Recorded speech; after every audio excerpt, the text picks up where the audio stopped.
Yeah, that definitely tracks. So when Murdoch brought reports of Hannity's on and off-air defense of Fox's post-election coverage, he perhaps seemed to justify his anchor.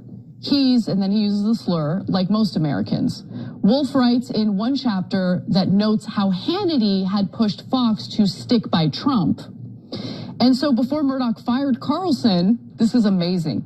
As Fox was facing Dominion's defamation lawsuit, Rupert Murdoch apparently considered axing Hannity as a way of giving Dominion like a sacrificial lamb. Right?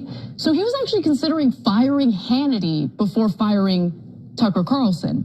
As a way to justify the hypothetical firing, Wolf adds, Lachlan Murdoch proposed citing the host's previously secret romantic relationship with Fox and Friends co-host Ainsley Earhart. Using ex-CNN CEO Jeff Zucker's firing as precedent. You know, how many times have I said, hey, look, lots of sexual harassment going on at Fox News, but you never hear anything about Sean Hannity. So apparently he's the one guy that at least doesn't do that. Now, we don't know that that's sexual harassment. That could be totally consensual. Yeah, it appears to be a consensual relationship. Right. And look, they both were divorced at the time. Look, that's totally up to them. They're both hosts as well, right? Yeah. Like the thing that made the Jeff Zucker situation shaky was that he was the head of CNN and the person he was having a relationship with worked under him. So, you know, she was also, in a high role within CNN, but there was still a power dynamic issue, whatever. So,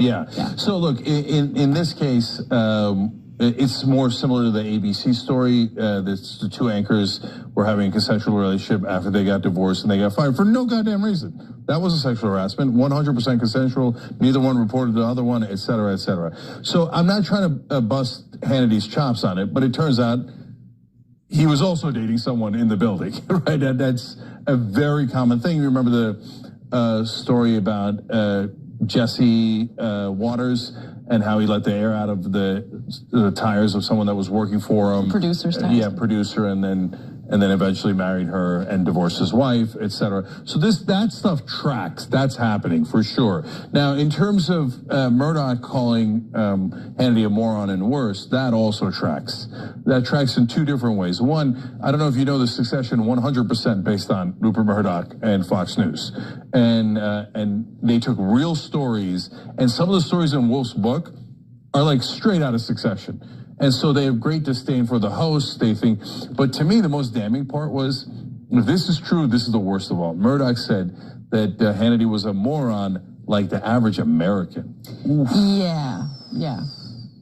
Like most Americans, that's what he said. That's what, back to graphic 7 real quick. Yeah. So he perhaps seemed to justify his anchor. He's the R word. Like most Americans, Wolf writes in one chapter that notes how Hannity had pushed Fox to stick by Trump. So Murdoch's a right-winger, and so that's part of why Fox News is right-wing. But the other reason is Murdoch's just a businessman, and he thinks, I'm gonna go find suckers, I'm gonna tell them what they wanna hear, and then they're gonna give me money. And so he views his audience not as someone he's serving, but people that are serving him. And he's going to get rich off of them because he thinks they're the R word. Okay, but I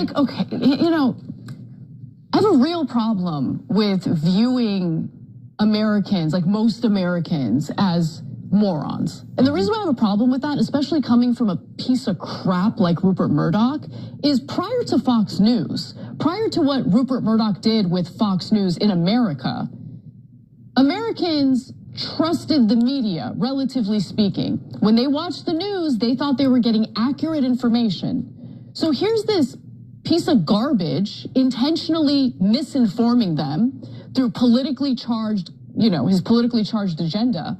And then he turns around and laughs at them for being suckers, for trusting the garbage that he's having his host spew. Yep. No, F off. Seriously, F off. This is the problem with Fox News. They don't mean it. They have more disdain for their own viewers than they have of anyone else, of Democrats, of anyone else. And to me, even though I don't agree with their viewers, it's more stomach churning to hear that.